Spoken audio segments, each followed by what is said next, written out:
Welcome back to my YouTube channel. So let's move further with our general physiology.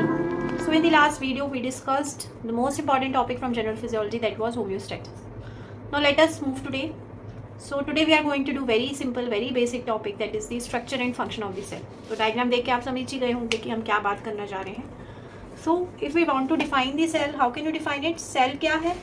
It is the structural and functional unit of our body, right?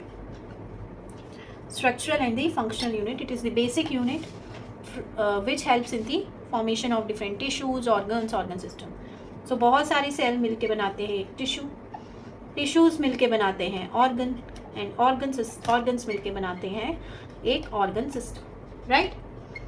तो अगर हम cell के structure को पढ़ें, cell के structure के बारे में डिस्कस करना चाहें, तो structure of cell can be studied under three main components. Number one is the cell membrane. Number two is the nucleus and its cytoplasm. Number three is cell organelles. तो cell membrane क्या है? एक outer covering है. So this is the cell membrane.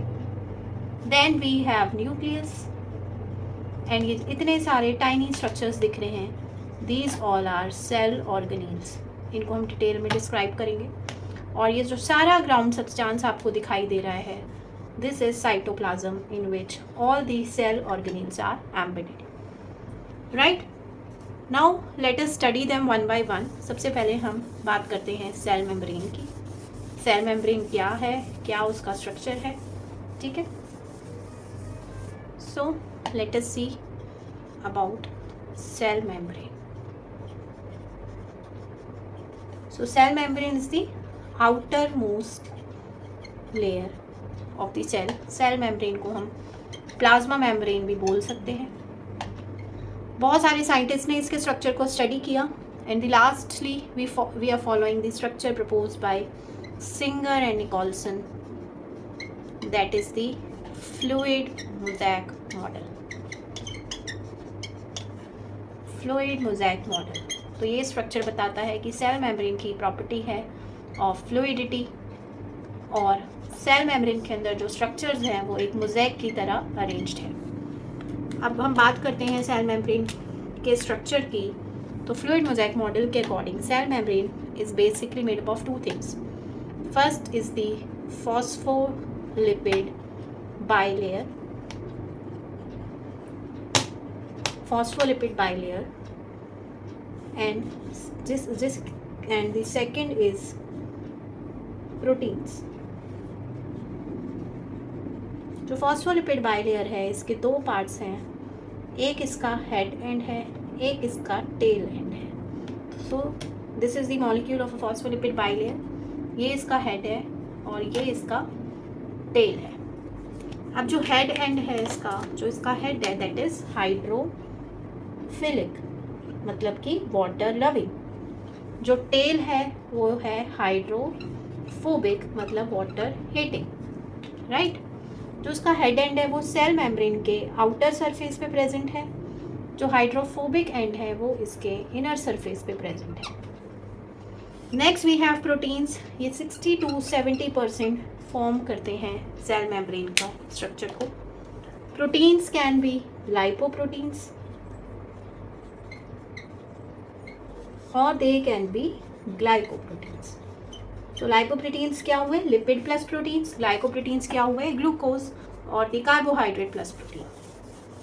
Lipoproteins और glycoproteins के अलावा हमारे पास कुछ और डिफरेंट टाइप के प्रोटीन्स हो सकते हैं, जिनको हम डिस्क्राइब कर सकते हैं एज इंट्रिंसिक प्रोटीन्स, जो कि सेल मेम्ब्रेन के इनर सरफेस पे हैं.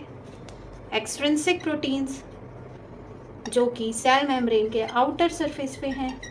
And the transmembrane proteins, जो कि पूरी सेल मेम्ब्रेन को ट्रैवर्स कर सकते हैं. जो इनर सरफेस पे हैं, इंट्रिंसिक प्रोटीन्स हैं, इनका बेसिकली फंक्शन ये है कि ये एंजाइम्स की तरह एक्ट करते हैं. जो आउटर सरफेस पे हैं, बेसिकली एक स्ट्रक्चरल फ्रेमवर्क प्रोवाइड करते हैं टू दी सेल मेम्ब्रेन. और जो ट्रांस मेम्ब्रेन प्रोटीन्स हैं, ये चैनल प्रोटीन्स का भी काम करते हैं. they can be used as the carrier proteins, so there are different functions. So this is the basic structure of the cell membrane. अगर हमें फ्लूइड मोज़ेक मॉडल ड्रॉ करना है तो we can draw it like this कि phospholipid की bilayer है, this is the phospholipid molecule with hydrophilic head and the hydrophobic tail. जो इसका हाइड्रोफिलिक हेड है वो आउटर सरफेस पे है, हाइड्रोफोबिक टेल इसकी इनर सरफेस पे है, एंड बीच में हमारे पास मोज़ेक की तरह प्रोटीन्स प्रेजेंट हैं जो कि एक्सट्रिंसिक प्रोटीन्स हैं, इंट्रिंसिक प्रोटीन्स हैं, and we also have transmembrane protein. So this is the fluid mosaic model of the cell membrane. तो ये क्या हो गई, ये हमारी हो गई फॉस्फोलिपिड बाइलेयर, फॉस्फोलिपिड की बाइलेयर हो गई. ये हमारे पूरी सेल मेम्ब्रेन को ट्रैवल कर रहे हैं, इसलिए ये हो गए ट्रांस मेम्ब्रेन प्रोटीन्स. ये हो गए हमारे extrinsic proteins, these are present on the outer surface. और ये हो गए हमारे इंट्रिंसिक प्रोटीन जो कि सेल मेम्ब्रेन के इनर सरफेस पे है. नाउ दिस प्लाज्मा मेम्ब्रेन और the cell membrane separating the cell into ECF that is the extracellular fluid, and cell के अंदर हमारे पास है ICF that is intracellular fluid. तो ये तो हो गया स्ट्रक्चर ऑफ सेल मेम्ब्रेन का, which is very very important. Now what are the functions of the cell membrane. क्या क्या फंक्शंस है सेल मेम्ब्रेन के. सबसे पहले इसका फंक्शन है प्रोटेक्टिव फंक्शन. तो ये क्या करता है, सेल को प्रोटेक्ट करता है. Second function is the digestive function. जो भी सेल मेम्ब्रेन के अंदर प्रोटीन्स हैं वो एंजाइम्स का काम कर रहे हैं और सेल मेम्ब्रेन की डाइजेशन में हेल्प कर रहे हैं. Next very important function that is the property of selective permeability. तो सिलेक्टिव परमिबिलिटी की वजह से ओनली स्पेसिफिक आयंस सेल को क्रॉस कर सकते हैं, सेल मेम्ब्रेन को क्रॉस करके अंदर और बाहर जा सकते हैं because of the selective permeability. Because cell membrane सिर्फ कुछ ही सिलेक्टिव आयंस के लिए परमिएबल होती है, उनको अपने अक्रॉस जाने देती है. So this property of selective permeability helps to maintain the homeostasis. इसकी वजह से होम्योस्टेसिस मेंटेन हो पाता है, ECF और ICF के बीच में बैलेंस बना रखता है. Then it acts as an insulator also. Insulator का भी काम करती है सेल मेम्ब्रेन. सेल को एक स्ट्रक्चरल फ्रेमवर्क प्रोवाइड करती है.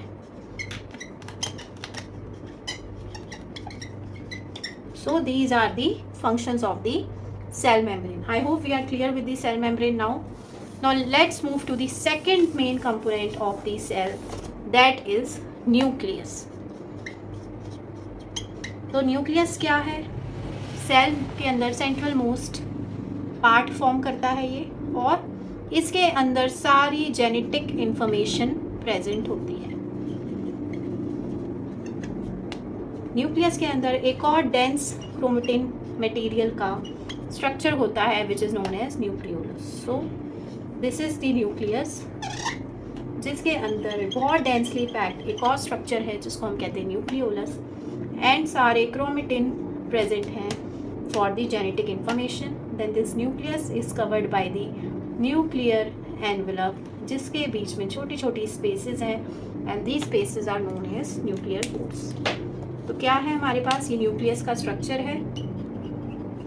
ये हमारे पास न्यूक्लियोलस है. This is the chromatin material, chromatin arranged है ये हमारे पास. This is the nuclear envelope जो कि न्यूक्लियर को कवर कर रहा है, और इसके बीच में न्यूक्लियर पोर्स हैं so that synthesis of RNA can take place and can travel through these nuclear pores. तो अगर न्यूक्लियस के फंक्शन की बात कर रहे हैं तो जेनेटिक इन्फॉर्मेशन को कैरी करता है, हेरिडिटरी कैरेक्टरिस्टिक्स सारी प्रेजेंट होती हैं, रिप्रोडक्शन ऑफ सेल में बहुत इंपॉर्टेंट रोल प्ले करता है. Cell can not divide without the presence of chromosomes और chromatins and without the nucleus. Now next we move to cell organelles. तो छोटे छोटे जो हमने टाइनी टाइनी स्ट्रक्चर्स देखे थे सेल के अंदर, they're cell organelles. So there are different type of cell organelles. First is mitochondria. So mitochondria क्या है, बचपन में सुना होगा, power house of the cell. तो ये क्या करता है, एनर्जी प्रोड्यूस करता है, एनर्जी जनरेट करता है for the all the metabolic processes inside the cell in the form of ATP. ATP की फॉर्म में एनर्जी को प्रोड्यूस करेगा. Power house of the cell है. और एक बहुत स्पेसिफिक फीचर है माइटोकॉन्ड्रिया का, इसके पास अपना DNA है, इट्स ओन DNA. तो ये जितना एनर्जी की ज़रूरत होती है सेल को ड्यूरिंग मेटाबॉलिक प्रोसेसेस, ये अपने डीएनए की वजह से माइटोकॉन्ड्रिया उतना ही ज़्यादा रेप्लिकेट कर जाता है अगर सेल को ज़्यादा ज़रूरत है। जो इसका स्ट्रक्चर है, it is divided into inner and the outer membrane. तो अगर हम इसके स्ट्रक्चर को देखें तो इसकी दो मेम्ब्रेन है, inner membrane and the outer membrane. जो इसकी इनर मेम्ब्रेन है वो इस तरीके से फोल्डेड है जिसको हम क्रिस्टा बोलते हैं, right. So this is the outer membrane, this is the inner membrane. तो इनर मेम्ब्रेन फोल्डेड है इन द फॉर्म ऑफ क्रिस्टा। जो इसकी आउटर मेम्ब्रेन है इस पे बहुत सारे एंजाइम्स प्रेजेंट होते हैं for the biological oxidation. Enzymes present है फॉर द बायोलॉजिकल ऑक्सीडेशन, और साथ साथ यहाँ पे ATP सिंथेसिस होता रहता है to provide energy. So this is mitochondria, power house of the cell. Clear. Next important cell organelle हमारे पास है गोल्जी apparatus और the Golgi bodies. Second we have Golgi apparatus और गोल्जी बॉडीज। तो ये क्या है? ट्यूबुलर स्ट्रक्चर है, एक दूसरे के ऊपर पाइल अप हुआ है, ट्यूबुलर स्ट्रक्चर है,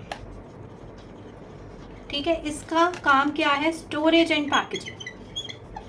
जो भी फॉर्मेशन हो रही है RNA की इनसाइड द न्यूक्लियस, या जो भी प्रोडक्ट बन रहे हैं न्यूक्लियस के अंदर, वो सारे गोल्जी apparatus तक आएंगे इन दी रॉ फॉर्म। फिर वहाँ पे वो स्टोर होगा और उसकी पैकेजिंग होगी, then it will be transported, ठीक है। तो ये जो गोल्जी apparatus है ये हमेशा न्यूक्लियस के क्लोज होता है, approximate with the nucleus, nucleus के पास प्रेजेंट होता है for the transport of material. So this is the Golgi apparatus। इसका मेन फंक्शन है स्टोरेज एंड पैकेजिंग, ठीक है। नेक्स्ट हमारे पास है एंडोप्लाज्मिक रेटिकुलम। एंडोप्लाज्मिक रेटिकुलम, तो ये भी ट्यूबुलर स्ट्रक्चर्स हैं। ये दो तरीके के हो सकते हैं, smooth endoplasmic reticulum and the rough endoplasmic reticulum. जो रफ एंडोप्लाज्मिक रेटिकुलम है उनके ऊपर राइबोसोम्स अटैच्ड होते हैं, which are use for the synthesis of protein. तो रफ एंडोप्लाज्मिक रेटिकुलम का काम है protein synthesis. Smooth endoplasmic reticulum में there are no ribosomes attached and they are responsible for the synthesis of steroids, steroid synthesis. Clear. Now let's move to the next cell organelle, that is lysosomes. So these are known as suicidal bags. ये अपनी ही cell को खा जाते हैं, इसलिए इनको suicidal bags बोला जाता है। इनके अंदर डाइजेस्टिव एंजाइम्स प्रेजेंट होते हैं, लाइजोजाइम्स, जो कि डाइजेशन में हेल्प करते हैं। कोई भी वॉर्न आउट मटेरियल है, सेल का वॉर्न आउट मटेरियल है, सेल डेब्रिस है, उसको डाइजेस्ट करके रिमूव कर देते हैं and they can eat their own cell, therefore they are known as suicidal bags. Next we have peroxisomes. These basically acts as the catalyst for any metabolic reaction, and this synthesize hydrogen peroxide. Next cell organelle हमारे पास आ जाते हैं centrioles. तो centrioles क्या है? They are two round bodies present around the nucleus. ये nucleus है, ये दो सेंट्रियोल्स हैं and they help in the spindle formation during the cell division. और ये न्यूक्लियस के दोनों पोल्स के ऊपर अरेंज्ड होता है and they are at right angles to each other, right angles to each other. बिना सेंट्रियोल्स के सेल डिवीजन पॉसिबल नहीं हो सकता। Then we have microtubules and microfilament. ये सेल को लोकोमोशन में हेल्प करते हैं, मूवमेंट में हेल्प करते हैं और एक स्ट्रक्चरल फ्रेमवर्क बनाने में हेल्प करते हैं। So this all we have cell organelles. So easy था. 3 चीज़ें पढ़नी है हमने इसमें. सेल मेम्ब्रेन पढ़ना है, उसका स्ट्रक्चर पढ़ना है, फंक्शंस पढ़ने हैं, देन न्यूक्लियस पढ़ना है, then we have to study cell organelles और उन सभी के function. So I hope this was the very basic topic. It is clear to all, and if you have any doubts you can leave them in the comment section below, and please like, share and subscribe my channel. Thank you so much.